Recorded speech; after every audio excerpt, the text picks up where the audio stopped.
So we hear a lot about toxic masculinity these days, but I first came across the term restorative masculinity in a column called The Real Crisis of Masculinity by our own Ryan Urey. I'd like to invite him forward to share it with you.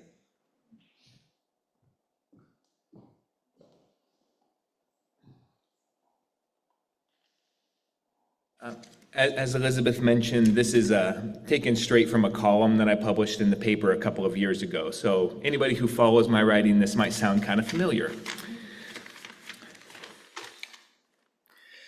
Men live shorter lives than women. We are more likely to become addicted to drugs and alcohol, have cardiovascular disease, kill ourselves, die in accidents, become homeless, become incarcerated, and die by gun violence. However, this is not the crisis of masculinity discussed by podcasters and pundits who see a more tolerant, compassionate society as weak and in need of traditional manly virtues of strength, ruggedness, and independence. Not that there's anything wrong with those per se, but the actual crisis of masculinity has nothing to do with men not willing to be forceful.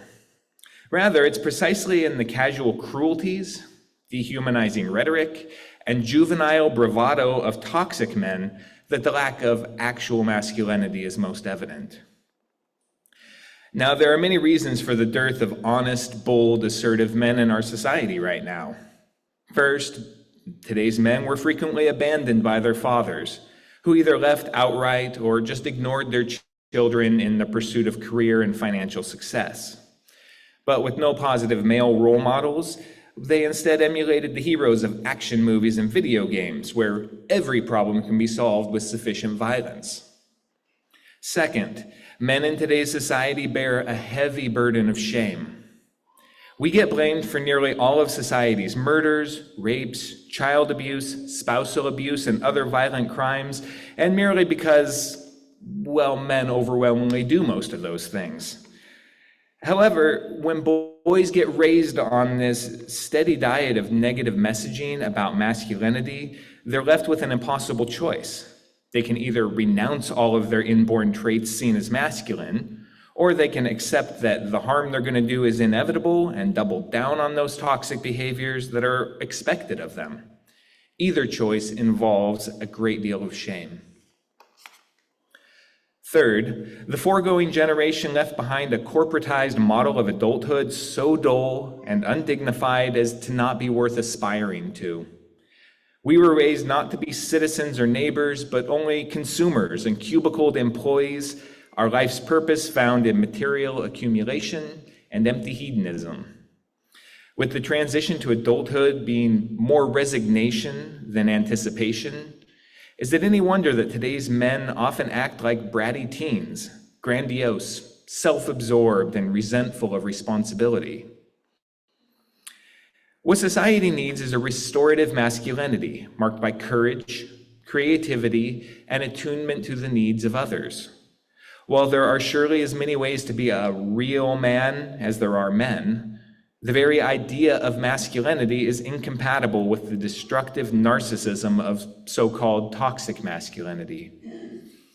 We need men who serve their communities and who are valued in turn.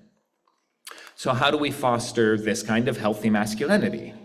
Well, first, children need positive masculine role models. And I don't mean on TV or movies or in video games. I mean real flesh and blood relationships with older men who can show them the ropes. And if the idea of older men having relationships with boys instantly sets off alarms in your head, well, remember what I said about shame. There are a lot of men who avoid interacting with children at all because they don't want to be looked at like they're pedophiles. Second, all children should be taught that they're valued and to be proud of their identity. And third, we need to transform adulthood into something children can look forward to rather than dread and put off. The superficial drudgery and the banality of the modern economy is anything but life-affirming. And for the damaged men here and now, we need meaningful opportunities for real-world connection, community, and purpose. And if any of the men listening are in search of such opportunities, please get in touch. I have a few ideas. Just like everyone else, men need trusting relationships, a meaningful role, and to be told that they matter. The crisis of masculinity won't be solved by restoring the patriarchal systems of the last century. A selfish, insecure, and trivial masculinity has been the cause of so many of our world's problems, but just maybe a nurturing, confident, life-affirming masculinity can be the first step towards solving them. Thank you.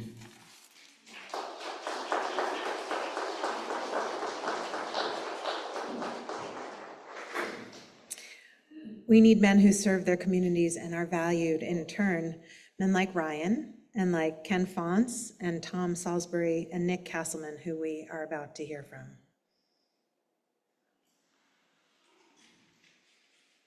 So growing up, I was never taught to express my emotions unless it was anger. Anger was the only emotion that I was allowed to express.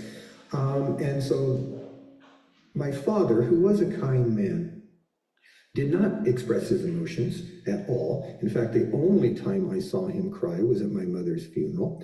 And so I suppressed all of these feelings growing up. Now, I had several older brothers who were much older than I am, and they were, very much the product of toxic masculinity. They were violent, aggressive, hyper competitive, and never showed anything but anger as an emotion.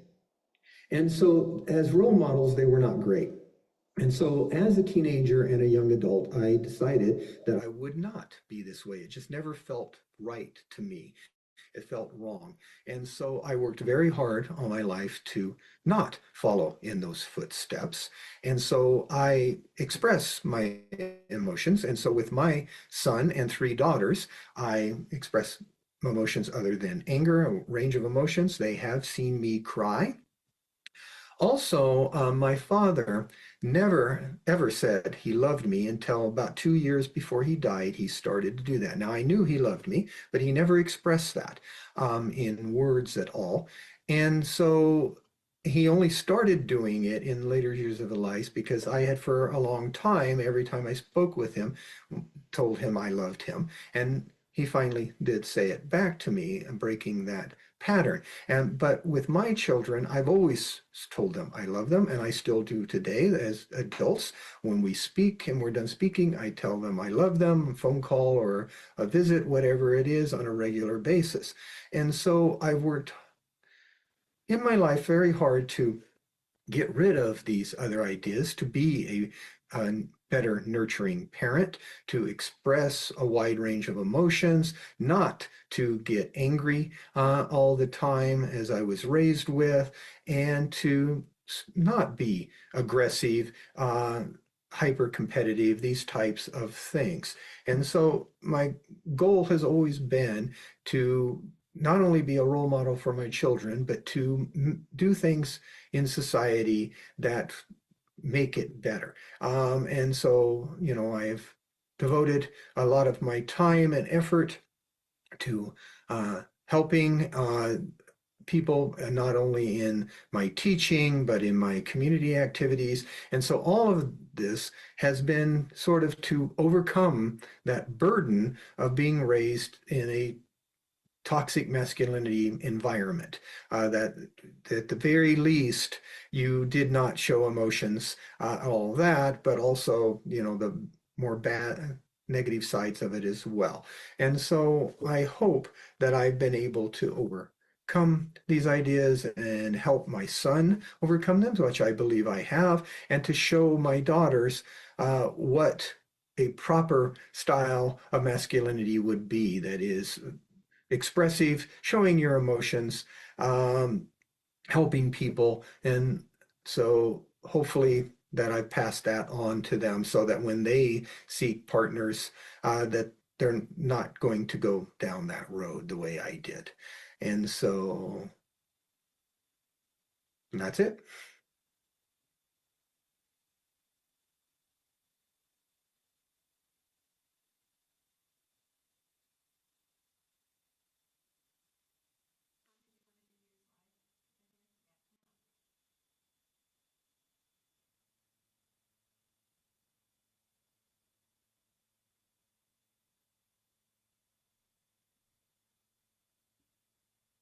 record last night. It was 11:30 after cooking all day, so it was not a very good recording. So back in 1991, my dad gave me a book. I was 25. My dad gave me a book called King, Warrior, Magician, and Lover by Robert Moore and Douglas Gillette. Dad had gotten the book from his men's group, who had helped him come to grips with his own shadows which had broken his marriage, ruptured his relationships with community, and actually nearly cost him his life. The gift was given with a lot of intentionality. Dad was a computer engineer and I was an English teacher, so it was usually me giving books to him, not the other way around. So I dove into the book with relish. Some of you may be familiar with the 4 archetypes of the mature masculine covered in the book: king, warrior, magician, and lover. The first archetype is the king energy, not of an individual king, as in yesterday's protest, but as an archetype that's in all of us. In its fullness, the 2 functions of king energy are for ordering and for providing fertility and blessing. Dad passed away 2 years ago, and as I shared at his memorial, Dad's greatest gift to me was his blessing, that I was seen, valued, rewarded for my talents and abilities, even though I didn't always see those talents or recognize my abilities. So young men and women need this blessing. They really are starving for it. The second archetype is the warrior energy, the hunter energy, and the energy that in its fullness is mindful and discerning. Of course, our society has a complicated relationship with the warrior archetype and the destruction of things. In its fullness, warrior energy relates to decisiveness, which is developed through deep training and discipline to control one's own mind and attitudes. But warriors need space to swing their swords. Dad was exceptionally focused, very talented on projects, both at home and work, and he needed emotional distance to do his work well. Those long hours of disciplined work came at an emotionally devastating cost to his personal life, especially to his relationship with my mom. The third archetype is the magician, which has a 2-fold role. One is the knower and the master of technology. The second role is the ritual initiation of secret and hidden knowledge that takes special training to acquire. This specialized knowledge gives the magician archetype enormous ability to hold, to both contain and channel power. We seek sacred spaces, such as our beautiful church, where we find shelter from the raw power of the human spirit, while simultaneously accessing that power. Dad used his magician archetype, his knowledge and technical proficiency, for the benefit of others. It's how he expressed his love. He wouldn't just ask if you needed help, rather he'd show up with his trailer, van, tools, and be ready to work. And it didn't matter where you lived or how far. He was ready to help with computer technology, which was his profession, along with building projects, tax returns, moving, car repairs, financial support, and on and on and on. The fourth and final archetype is the lover, that is being in one's body without shame. The lover archetype sees the interconnectedness of all things, sounds familiar, which leads to empathy and compassion, like, sorry for the reference, Obi-Wan Kenobi and the Jedi, who can feel changes in the Force. The lover archetype connects to a collective unconscious. The lover desires to touch and be touched. Writing, languages, music, and even thought are sensuous experiences. Dad grew up on a small family farm in Western Ohio. He loved the outdoors, and he introduced my brother and me to camping, hiking, biking, sailing, and other outdoor non-motorized activities. It was the aesthetics of the outdoors that he loved. The lover archetype is in touch with others and all of life, creating deep empathy. Thus, the lover archetype feels the pain of others, is present to bear witness to that pain, and endures it. Art, broadly defined, intuitions and hunches draw from lover energy. Surely every profession draws on lover energy for creativity. Dad was a great think-outside-the-box problem solver at work and at home. In our DIY projects, Dad would hit a snag in his plan, and after a few curses, great curses. He'd scratch his head, he'd turn to me and he'd say, Tom, we just gotta improvise. The men that I have chosen to work with through my participation in men's groups are all fathers themselves. One of the great benefits of being in community with other like-minded men is that we are accountable. We challenge each other to use our king energy for order and blessing, our warrior energy for mindful discernment, our magician energy in knowledge and technical proficiency for the benefit of others, and finally our lover energy for creativity and problem solving. These are the archetypes that we bring to parenthood, so it's to my brothers and fathers that I say Happy Father's Day.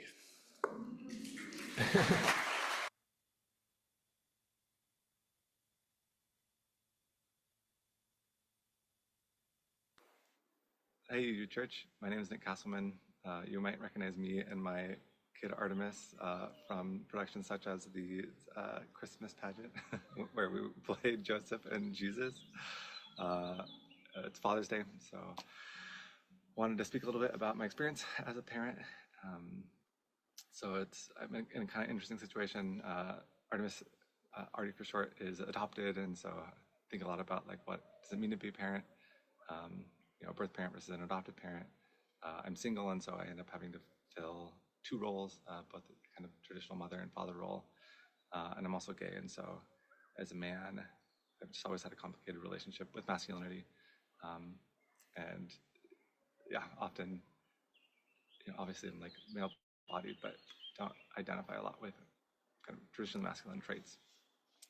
But I think that although my perspective is inherently fatherly, because I'm a father, the truth has no gender, and so the things that I've learned I think are true irrespective of what traditional role you end up filling. When I was first wanting a kid, I thought, I want to be a parent because I love hanging out with kids. But what I found has been just as rewarding and valuable has been the personal transformation that I needed to go through in order to be the kind of parent that I want to be, in order to raise a kid in a loving home. And so hopefully this will be helpful for everyone, not just fathers. So it's easy to pass on the pain. I think that we've experienced the ways that you were parented, you end up parenting in those ways.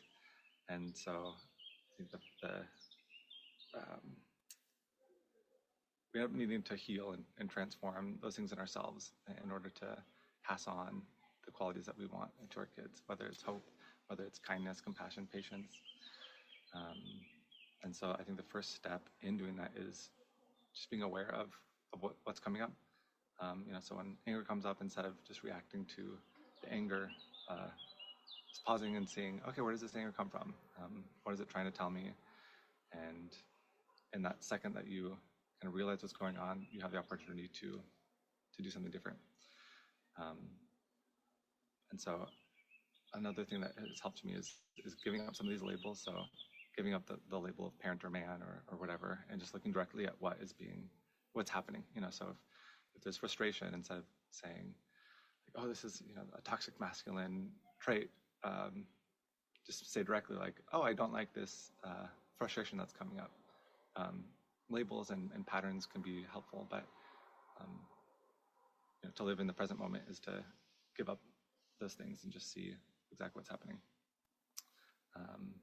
Another thing that's been helpful is seeing my kid as a friend and someone that I love and want to grow on their own, and not as someone that I'm controlling or protecting. Like, I think obviously I'm protecting my kid, but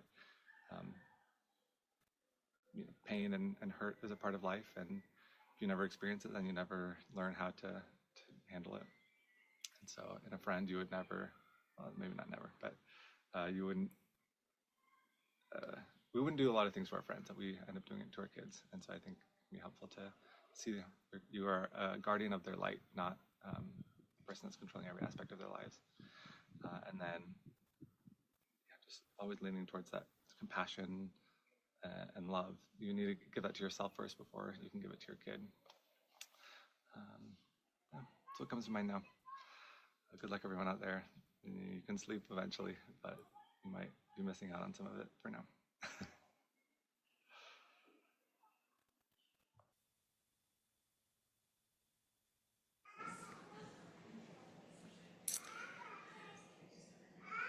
In 2019, Gillette issued an ad called "The Best Men Can Be."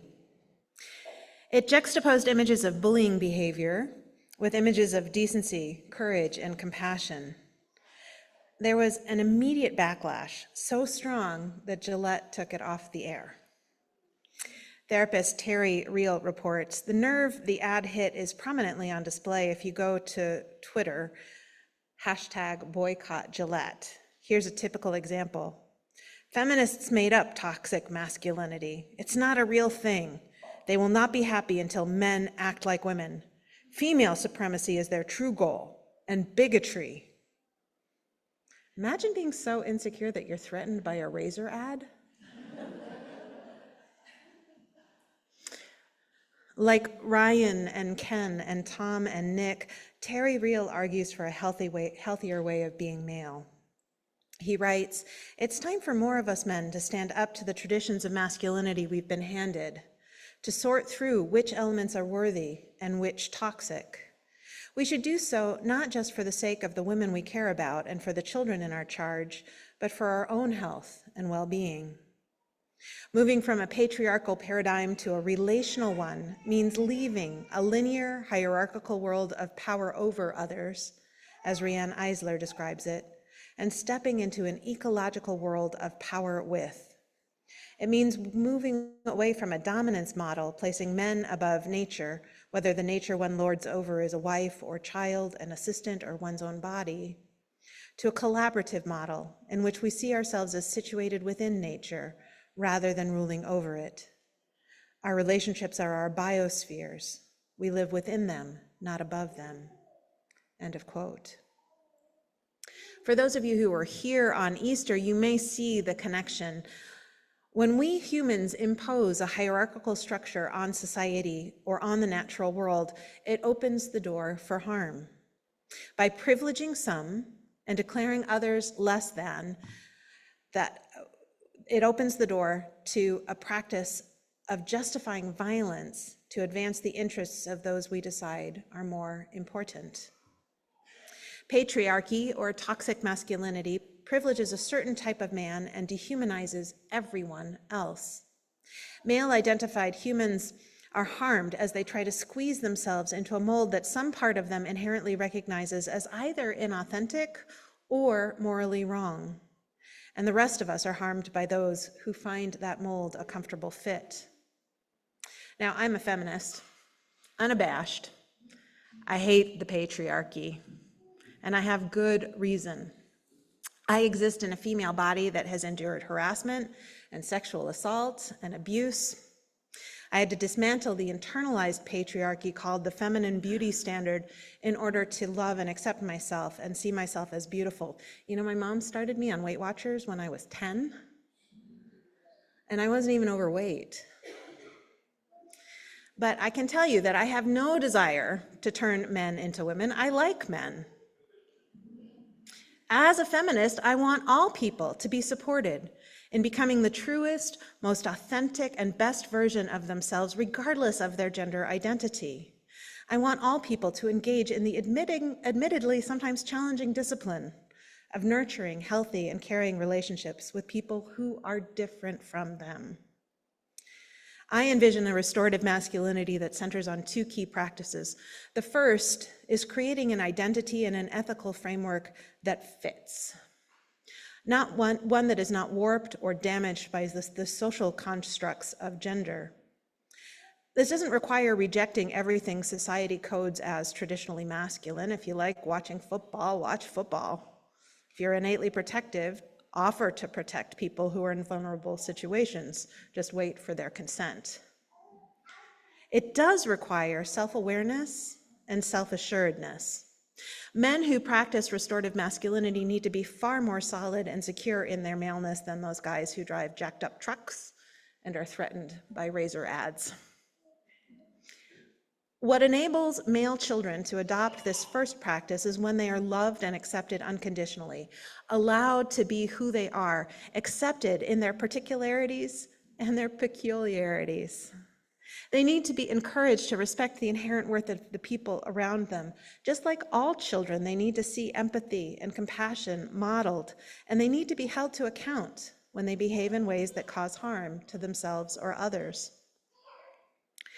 The second practice of restorative masculinity is using male privilege strategically to make space for people of all genders to thrive.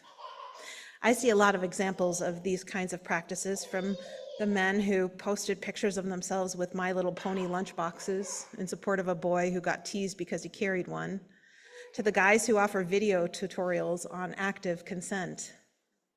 I see it in the way so many of the fathers in this congregation parent their children, meeting them where they are, supporting their interests, allowing them to be who they are rather than seeing fatherhood as an opportunity to mold their kids into some predetermined pattern.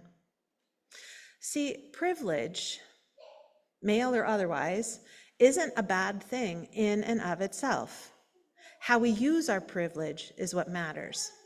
Some people use it to oppress others and advance their own agendas, but some people use their privilege to interrupt oppression, to stop abuse. This might look like introducing yourselves with pronouns, stepping in if you see someone catcalling or harassing a woman, being confident enough in your own masculinity to do or wear things that are coded for women or queer folk, like showing up for Pride decked out in rainbows and glitter. It looks like stepping back, paying attention to who is speaking in a group and how much, and making sure that non-male voices are heard, even if that means actually not saying everything that you could possibly say. It looks like following the lead of women, girls, and queer folk in your life. One of the things I love most is seeing the men in this congregation parent their daughters. Sam, the music director in particular, meets Sophie where she is and lets her have her fair share, and maybe even more than her fair share of power in their relationship. And I know it's tricky sometimes, but I think it is so cool. It looks like reading books, watching movies, listening to music that isn't written by people who look like you, so that you can better understand the experience of people who aren't living in male bodies. It looks like doing your homework, learning about the patriarchy, and then talking about what you've learned, not with women and queer folk, that would be mansplaining, but with other men. Male supremacy is the air we breathe and the water we swim in. So if we're going to dismantle it and heal our world, we have to make it visible. Restorative masculinity goes beyond seeing women and queer folk as human beings worthy of care and respect. It involves exposing the brittle falseness of toxic masculinity and refusing to accept the status quo. It involves challenging others to accept all of our beautiful differences, rehumanizing the folks they might otherwise objectify or try to shove into boxes. We need to work together to teach our children to be brave and deeply kind. We need to equip them with skills to disrupt bullying and defend the bullied. We need to teach them to feel and express their emotions in healthy ways. We need to make sure they have well-honed BS detectors so they can debunk whatever garbage ideas about real men or the gender binary they might encounter when they're out in the wild. When we tell the truth about who we are and what we see, we disrupt the toxic elements that are attempting to poison our psyches, trying to turn men into immature and violent narcissists, and women and trans and non-binary folk into victims.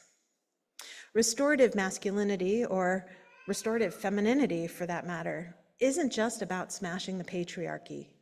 It's about replacing the patriarchy with a network of relationships woven out of trust and respect, courage and kindness, and most especially, love. So be it, and so may it be. Let's join together in singing our closing hymn.